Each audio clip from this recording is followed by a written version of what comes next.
Good afternoon, everybody. Welcome back from lunch. Hopefully, everybody had a good meal. My name's Melissa. I work for the Pennsylvania State Police, and I'm here to introduce our first afternoon speaker, Eric. He works for the Pennsylvania Game Commission. He's a geospatial analyst within the PA Game Commission's GIS division. He has a focus on the Bureau of Wildlife Habitat Management and over a year of hands-on experience utilizing ArcGIS insights. He's honed his expertise in integrating spatial and non-spatial data to create intuitive dashboards and in-depth analysis that support informed decision-making. So welcome, Eric. Hey, everybody. Sounds like the microphone's working, so that's good.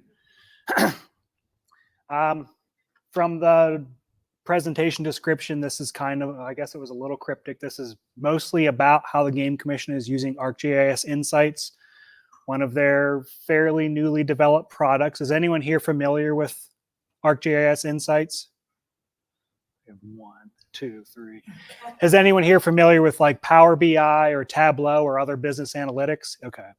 So that's kind of where this is going. You know, Insights is more powerful in some areas and less powerful in other areas in like a Power BI or a Tableau. Of course, for a GIS division that's mostly dealing with spatial data, it's great because it's 100% ingrained with all of their other stuff. Where it separates from some of their products, though, is that you can pull in data from other areas seamlessly. You don't have to make it a hosted layer. You don't have to figure out how to bring it into AGOL. You just reach out to the server and read the data directly. So of course, the Game Commission's mission is to manage and protect wildlife and their habitats while promoting hunting and trapping for current and future generations. And then the Game Commission also has a vision that we want to be recognized and respected as the leader in innovative and proactive stewardship of wildlife and their habitats. And I like this because when I, as a GIS professional, see that, I like the innovative and proactive. That's where we want to push. We want to think of the best way to do something. We want to use new technology. We just don't want to rely on the same old stuff of using a scale and a piece of paper to record data if we can do it a better way. Super brief about the GIS division within the Game Commission. We've been our own actual division since 2020, kind of late 2020, early 2021. Right now we have 10 full-time staff that kind of came up from a few limited term positions and maybe 1 or 2 full-time staff at that time. We are in ArcGIS Enterprise. We have a branch versioned environment. We're using protected and public branch versioning. For data collection and editing, it's mostly ArcGIS Pro. We're supposed to be uninstalling MAP at the end of this year from anyone's computer that's still using it, so it's 100% Pro. And then in the field, it's Field Maps, Survey 1, 2, 3, and then some web apps for editing data in the web on a computer. And then to share that data out, we're mostly using dashboards, story maps for public stuff. Insights now, that's mostly, well, I guess 100% of our Insights dashboards have been internal, but we could start pushing those out to the public as well. The biggest reason that I got into Insights, I guess I've been here for 3 years and we started having more and more need to kind of pull in data from other divisions, pull in data that is historic, that's stored on a SQL database or just something. And really the only way to do that is to, okay, we gotta convert that into the GIS somehow. So like it said, we have decades and decades and decades of data that's just sitting in databases. You can imagine all the species level data we have, along with law enforcement data, just everything. We constantly get asked to map this. We can bring it in, we can reference it out, we can make it its own host layer somehow, and then someone wants a change and you kind of have to go back to square one and do that over again. A better picture here.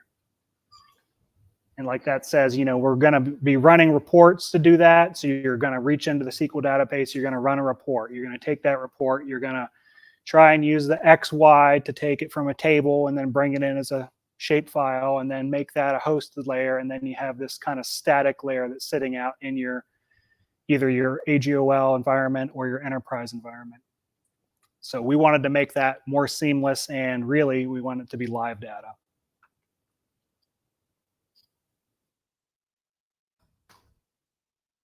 And that's where I had started playing around with Tableau. We had a few licenses to kind of try that out. We also had a third-party company help us out with our old version of the CWD dashboard, and that was made in Tableau. We've since replaced that with one that's fully made in ArcGIS dashboards. It's all done in-house. But Insights was good for doing any of these things. The data sources, being able to reach directly out to an old SQL database, not having to do any conversion. On-the-fly field calculations. So say you want to change the data or do something to it, you could do that kind of in an arcade in the web environment for the pop-up. Maybe you could go down to the actual database level, make yourself a view and do that. Or in Insights, you're allowed to just take live data and do on-the-fly field calculations that it's going to just keep doing and keep updating as you go. You can also do the relationships, either a regular relationship, how you would think, with common fields, or an on-the-fly spatial join between different types of spatial data, which is really handy. If you have a polygon, you want to sum up all the points within it, and both of them are live data, it'll just handle that and keep updating as it goes. And then, of course, it's all made for the analysis. That's what the big point of it is. It's going to let you dig down and find out what you want to about your information, really. Keeping this presentation from not being a Esri commercial, because I don't work for them. I just wanted to now dive into some use cases of what we're doing in the Game Commission, how we're using this, and kind of show you off some of the stuff we're doing. Of course, all these are made for a nice big desktop monitor. So now that I'm on a smaller monitor, they're a little bit funky, but that's okay.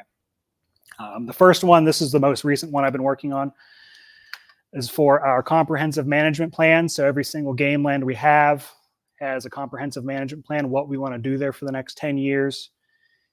They need to be updated on a 10-year basis and then reviewed on a 5-year basis. Some of them are falling behind. Some of them have just, there's been turnover. There's been a whole host of reasons why they're falling behind. And before, this was always tracked just in an Excel table that lived on one guy's computer that he then kind of sent out an email every year, and it may or may not have ever gotten updated. So we wanted to get that into a more, seamless dashboard for people. So this is just a simple one. We're pulling in all of our game lands, and then we have a table with all of the different statuses of the comprehensive management plans. So it gives everyone filters over here. Let's say I want to look at just the Northwest region. It'll zoom in, it'll show you all the statuses. We have it broken down by, the different game lands, different statuses, who the person that's responsible for that plan is. And then we went so far as to start giving them areas where if it's in progress, if they want, they can start saying this section's done, to kind of do internal tracking.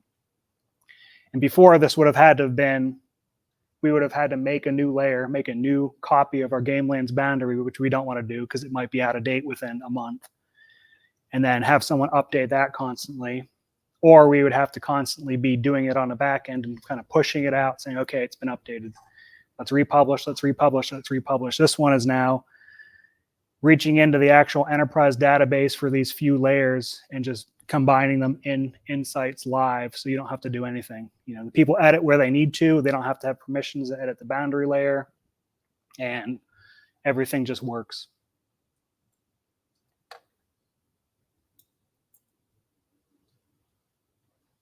So another one, a little more exciting than comprehensive management plans, is all of our pheasant stocking. This was kind of an internal one to give the people in the game bird section an idea of, over the years, where have pheasants been stalked, how many have been stalked, at what exact locations have they been stalked, to kind of give them more analysis and to see trends and where stuff might be changed in the future. So I think right now I just have it for last year, yes, the 2022-2023 hunting year. Just some interesting numbers, almost 5,000 events and over 250,000 pheasants stalked. That right there is, I think, is impressive. And then it's starting to break it down by, hey, this is how many were stocked on other public land versus game lands. If we activate the map and zoom in,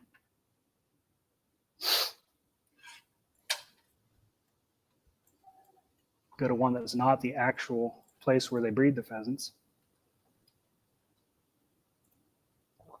We can turn on the actual field complexes that we've analyzed. So maybe they see there's been a lot of stocking events in this one, but none down here at the south end of the lake. We can also see how many events have been there over the years and how many pheasants have been stocked there over the years.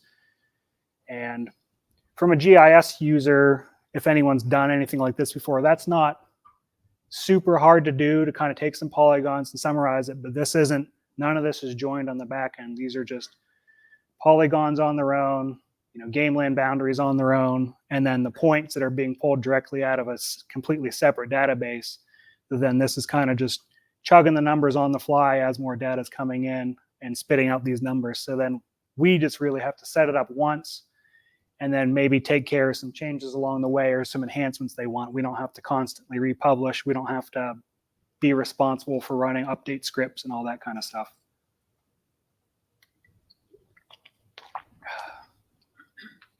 Let's see what else we got. I guess I should move this forward.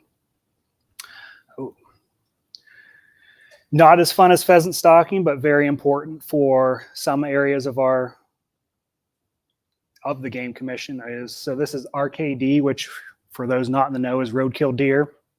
So any roadkill deer call that comes into dispatch, we're tracking that. We want to know where it is. We want to know who we're sending out, because we actually have people on contract to pick up roadkill deer, so the officers aren't picking every single one up. And that's really where this is kind of helping out, is seeing areas where the officers are being given too much responsibility for picking up deer on the side of the road rather than doing their actual job they should be doing. Maybe we can get a contractor to come in and do this for them. So this is breaking it down by township. Just to look, last year, it looks like we had over 14,000 dispatched events to pick up a deer.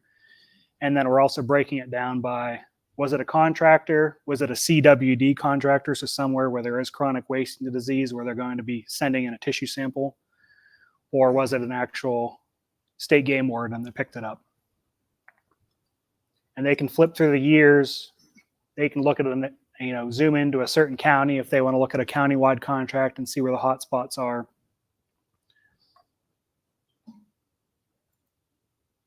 And then try and fit one more in. This one was kind of a newly envisioned one from the law enforcement division. They kind of want to start looking at all of the prosecution stuff, which I'm not going to put up in front of everyone. And this is all of kind of the CAT event. So this, the dispatch event. So a call comes in the dispatch. We can look at what the actual call was categorized as, and then try to start seeing some stats on that. Of course, they wanted a ton of filters. So the entire top part of this dashboard is just all filters they can look for. I want to see last 7 days, last 30 days. I want to look at an actual named weekday, a quarter. We can say, I want to see if it was a deputy, if it was an actual supervisor in the region. A lot of this stuff on this dashboard, like the position, that's not coming from a database anymore. We're just calculating that on the fly.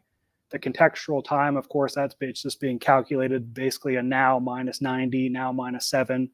So it's just working off live data. They can see, we're looking at, everything and anything that they want to see on here just from a few data sets. And the best part is, like I said, we're reaching into the actual RMS system, the record management system, and just pulling this out so we don't have to do any formatting to it after the fact. I think right now I have it zoomed into the Northwest. Whether they want to actually see a map of it or whether they just want to see the stats, they can kind of zoom in and see where the big spots are, more calls. They can look at individual game wardens, if they're being called out, if they're solving something without actually going to the site, if it's just a phone call, or if they're self-initiating calls. Wanted to break it down by who's actually responding. Is it a deputy? Is it someone that's covering for the home officer? Is it a regional supervisor that's covering? I did give them a top 10 just to kind of poke them a little bit. So if someone's slacking, we can zoom in on their district and see if they're the top, person that's actually covering that district the most. And then kind of taking that big, huge RMS data set that they don't really want to comb through, that has all the information, and just simplifying that down into a simple table that also responds to all the filters up above. So if they look at the last 7 days for one particular game warden, they'll be able to see every single one that came up here. It'll kind of be in the table, it'll be in the graphs, and it'll be on the map. So they can really get a good look at, any filtered time, any filtered anything that they want. It's going to load. Good. Okay. I also had one on the game warden's timesheet. We won't go into that one. Next up, for insights for us, I see us doing more with the species level data. We have a lot of species level data. Like I said, the prosecution and the predictive crime, they really want to start trying to figure that out. And then I want to start incorporating more with Esri's Living Atlas. We can reach out, and that's another thing, that you have your own data and you can pull in Living Atlas data and do analysis that way too. So that's it. Any questions? They better be easy, Patrick. I mean, I don't know. Answer those you can. So you're interested in trying to essentially use an AI or ML or something, predict like where crimes will occur or what kinds, or you don't know what yet. We're still kind of noodling with, was how we would pull it off. This might not be the place for it, but even if it's just trying to look for hot spots and maybe say, okay, you need to be patrolling more there, or just try and figure out some trends. That's what they're trying to work with us more now, whereas in the past, law enforcement guys have all kind of just handled that on their own. We're getting pulled in more and more now. That's cool.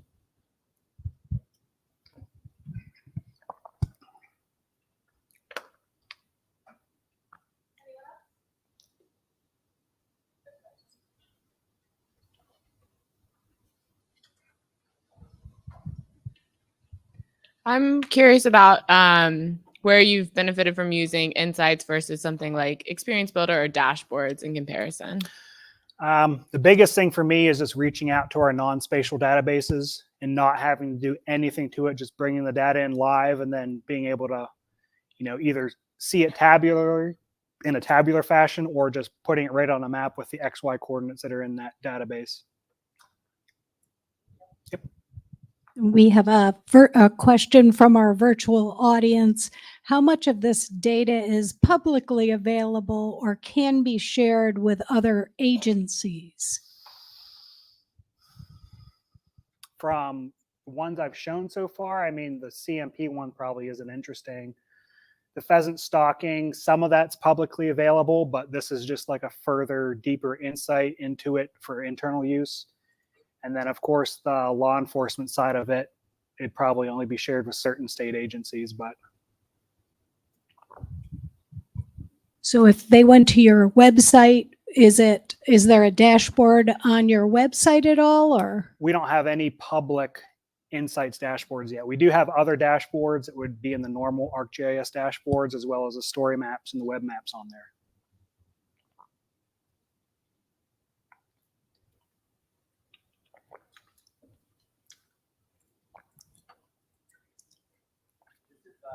More of a question about you were talking about how with the road kills and the deer. I was just looking at one of your tabs.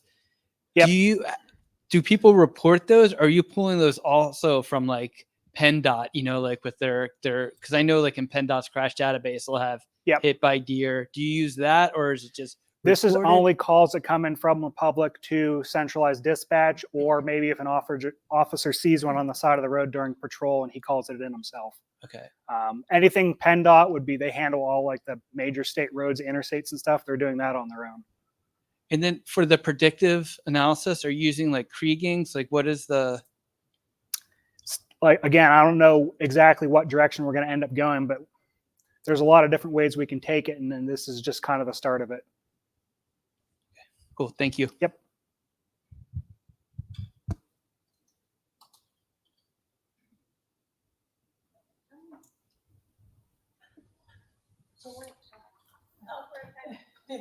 Cool.